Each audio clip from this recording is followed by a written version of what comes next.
So বন্ধুরা, আমি রয়েছি এখন দীঘার জগন্নাথ ধামে। তো এই দাদাদের যে দেখতে পাচ্ছ, এই দাদারা কিন্তু এখানে যে ধ্বজা লাগানো রয়েছে মন্দিরের উপরে, সেই ধ্বজা কিনারেই লাগান। তো আজকে তোমাদের সেই ধ্বজা লাগানো যে হয় কীভাবে, তো সেটা তোমাদের দেখাবো। তো দাদারা এই ধ্বজা নিয়ে যাচ্ছে।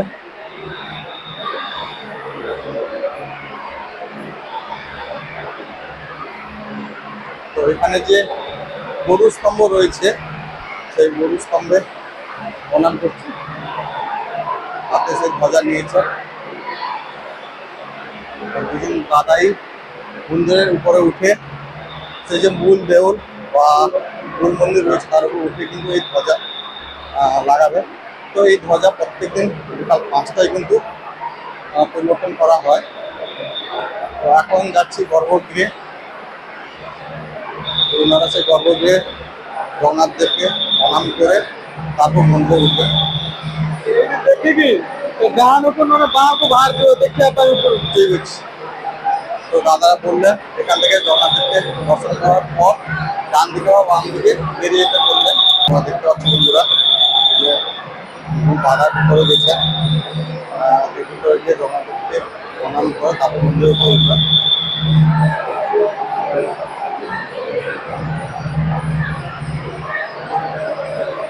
তো ধ্বজা পরিবর্তন করার আগে যে সমস্ত নিয়মগুলো রয়েছে সেগুলো এখানে পালন করার পর ওনারা মন্দিরের উপরে উঠে গিয়ে তারপর ধ্বজা পরিবর্তন করবেন।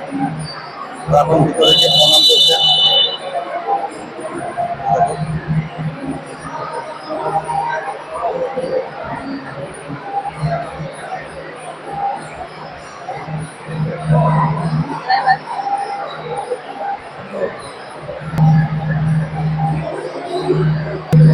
করার পর পিছন দিকে আমরা যাবো, সেখানে গিয়ে আমরা দেখবো যে তোমাদের দেখাবো কিভাবে এই ধ্বজা বা পতাকা পরিবর্তন হয়। সো বন্ধুরা, এখন গর্ভগৃহ থেকে বেরিয়ে যাচ্ছি। তো তোমাদের সেই দীঘার জগন্নাথ ধামের যে ধ্বজা কিভাবে পরিবর্তন করা হয় সেটা তোমাদের দেখাবো। তো ভিতর থেকে তোমাদের দেখালাম যে দাদারা সেই ধ্বজা পরিবর্তন করবেন। ওনারা উড়িষ্যা থেকে এসছেন। তো উড়িষ্যা থেকে এসে এইখানে ওনারা রয়েছেন। তো প্রত্যেকদিন বিকালবেলা কিন্তু সেই ধ্বজা পরিবর্তন করা হয় যে মূল দেউলঘর বা মূল মন্দিরটা রয়েছে তার উপরে। তো সেটা কিভাবে পরিবর্তন করা হয় সেটা তোমাদের আজকে দেখাবো। তো দেখতে পাচ্ছ বন্ধুরা, উপরে সেই ধ্বজা লাগানো রয়েছে, তোমাদের জুম করে দেখাচ্ছি। এই ধ্বজাই পরিবর্তন করা হবে, আর এটা প্রত্যেকদিন তোমার পরিবর্তন করা হয় পুরীর ন্যায়। যেহেতু পুরীকে অনুকরণ করে পুরী আদলে দীঘার জগন্নাথ ধাম গড়ে তোলা হয়েছে, তো এখানেও সে পুরীর ন্যায় ধ্বজা পরিবর্তন হবে। তো সেটা তোমাদের আজকে দেখাবো। পুরী মন্দিরে বাইরে থেকে উঠে উপরে ধ্বজা বা পতাকা পরিবর্তন করা হয়, কিন্তু দীঘার জগন্নাথ ধামের যে মূল মন্দির বা গর্ভগৃহ রয়েছে তার ভিতর দিয়ে সিঁড়ি রয়েছে উপরে ওঠার জন্য।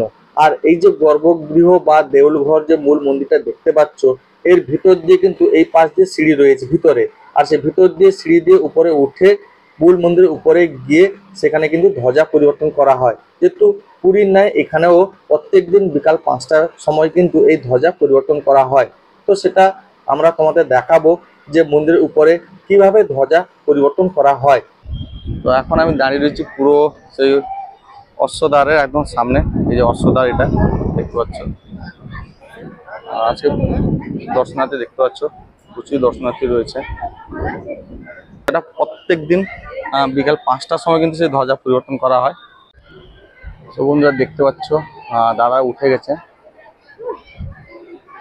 এই যে কিভাবে ধ্বজা পরিবর্তন করা আছে দেখো।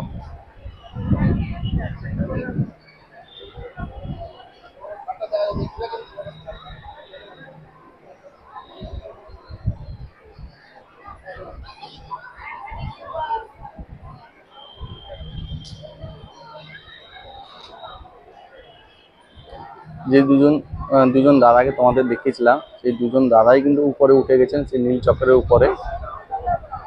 সেই নীল চক্রের উপরে উঠে গিয়ে তারপর সে ধ্বজা পরিবর্তন করছেন।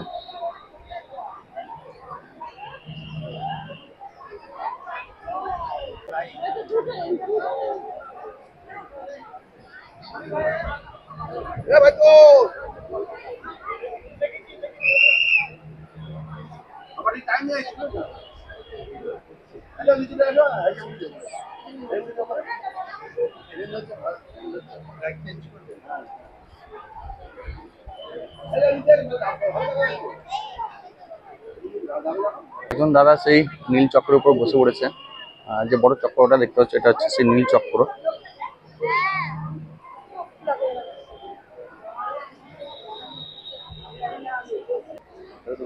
পুরোনো যে পতাকা বা ধ্বজাটা ছিল সেটা খুলে গুটে নেওয়া হলো, এবং নতুন যেটা নিয়ে যাওয়া হয়েছে সেটা কিন্তু লাগানো হবে।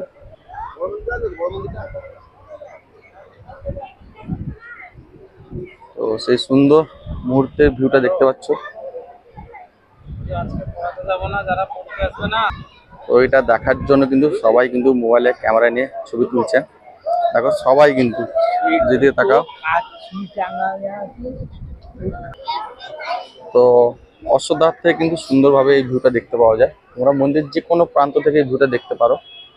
তো অশ্বত্থ থেকে খুব ভালোভাবে দেখা যাচ্ছে ভিউটা, তোমাদের জুম করে দেখাচ্ছি। এই পুরোনো ধ্বজা কিন্তু গুটিয়ে নেওয়া হয়েছে যেটা ছিল।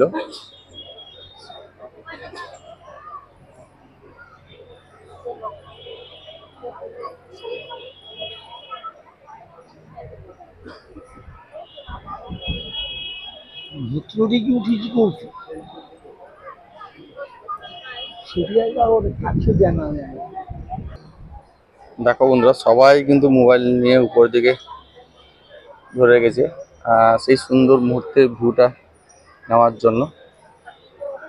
তো সব পুরোনোগুলো খুলে গুটিয়ে নেওয়া হয়েছে, আর একটা আছে সেটা খুলে গুটানো হবে, তারপর নতুন লাগানো হবে। তো সে মূল যে ধ্বজা সেটা খোলা হচ্ছে, সেটাকে খুলে এই যে দেখতে পাচ্ছ।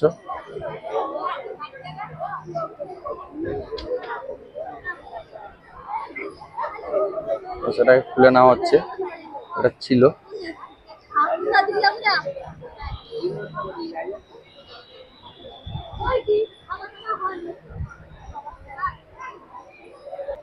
তো এইরকম সুন্দর ভিউ দেখতে হলে কিন্তু তোমাদের প্রত্যেক দিন এই মন্দিরে এসে 5টার সময় তোমরা দেখতে পারো।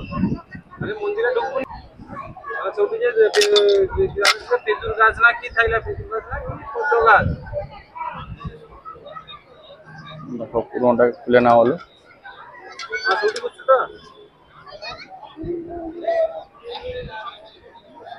নতুন গুলো লাগানো হবে।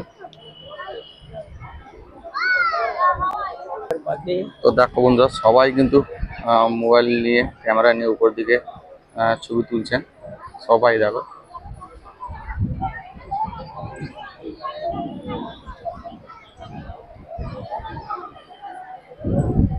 বন্ধুরা দেখতে পেলে যে কিভাবে ধ্বজা পরিবর্তন করা হয়। তো প্রথমে পুরনো যে ধ্বজা বা পতাকাগুলো খুলে নেওয়া হলো, খুলে সেগুলো গুটিয়ে আর সঙ্গে করে যেগুলো নতুন নিয়ে যাওয়া হয়েছিল সেগুলো কিন্তু আবার লাগানোর জন্য প্রস্তুত করা হচ্ছে। তো দুজন দাদা উপরে রয়েছেন। প্রত্যেকদিন বিকাল 5টার সময় কিন্তু এই ধ্বজা পরিবর্তন করা হয়। তো পুরোনোগুলো গুটিয়ে নেওয়া হয়েছে, এখন নতুনগুলো রেডি করা হচ্ছে সেগুলো লাগানোর জন্য। তো চলো সে নতুন কিভাবে লাগানো হয় সেটা তোমাদের একটু জুম করে দেখাই বন্ধুরা। আর পুরোনো ধ্বজা খুলে নেওয়া হয়েছে, এখন নতুন যে ধ্বজা বা পতাকা দেখো সেটা লাগানো হচ্ছে কিভাবে। দেখো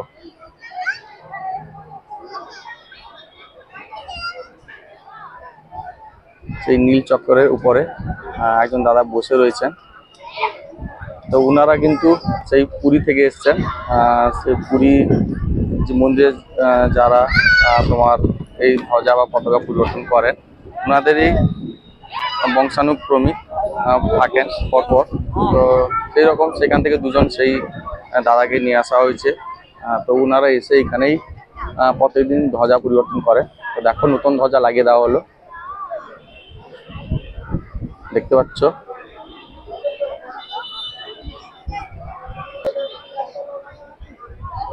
বাঁধার কাজ চলছে,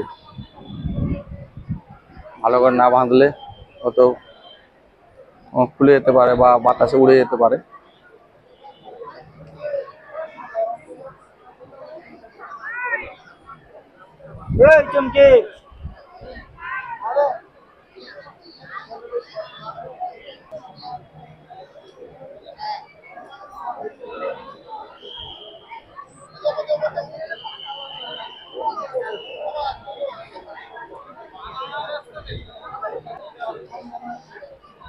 ওয়াও, দারুণ দেখতে পাচ্ছ।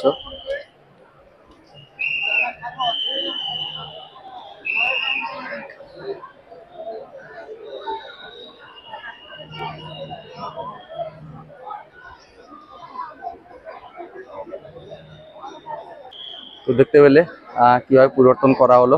প্রথমে পুরোনো গুলো খুলে সেগুলো গুটিয়ে নেওয়া হলো, তারপর সঙ্গে করে যেগুলো নিয়ে যাওয়া হয়েছিল নতুনগুলো সেগুলো আবার লাগিয়ে দেওয়া হলো, দেখতে পাচ্ছ।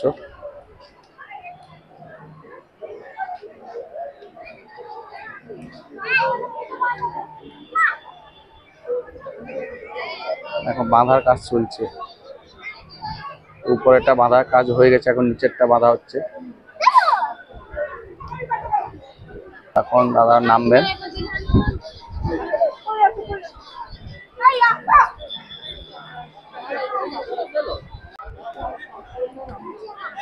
তো এই ধ্বজা বা পতাকা পরিবর্তন করতে 15 থেকে 20 মিনিট সময় লাগে কিন্তু। তো এখন যেহেতু আর একটু বাকি রয়েছে কাজ, মানে বাঁধার কাজ, তো সেটা বাঁধা শেষ হলে দাদা নেমে আসবে।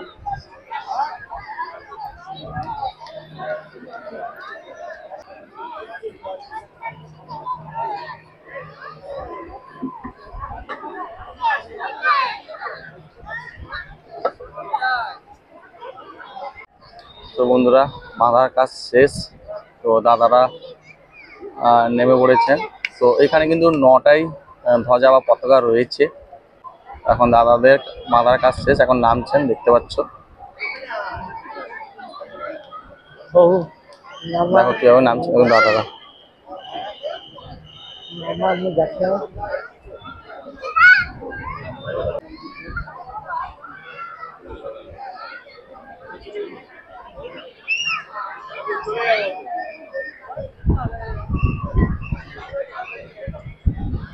তো বন্ধুরা, তোমরা এতক্ষণ ধরে দেখলে দীঘা জগন্নাথ ধামের সেই ধ্বজা বা পতাকা কিভাবে পরিবর্তন করা হয়। তো মন্দিরের ভিতর দিয়ে কিন্তু সিঁড়ি রয়েছে, মানে মূল মন্দির বা দেউল ঘর যেটা রয়েছে সেই ভিতর দিয়ে সিঁড়ি রয়েছে। ভিতর থেকে উঠে গিয়ে উপরে ধ্বজা পরিবর্তন করে আবার দাদারা যে কিভাবে নামলেন সেটাও তোমাদের দেখালাম। তো তোমরা কারা কারা এই ধ্বজা পরিবর্তন দেখেছো অবশ্যই কিন্তু কমেন্ট করে বলবে। আর যদি আজকে ব্লগটা ভালো লাগে তাহলে অবশ্যই কিন্তু ছোট লাইক, শেয়ার আর সাবস্ক্রাইব করে বন্ধুদের পাশে থাকবে। তো চলো বন্ধু, আজকে ব্লগটা এখানে শেষ করলাম। আবার নতুন একটা ব্লগে খুব তাড়াতাড়ি তোমাদের সাথে দেখা হচ্ছে।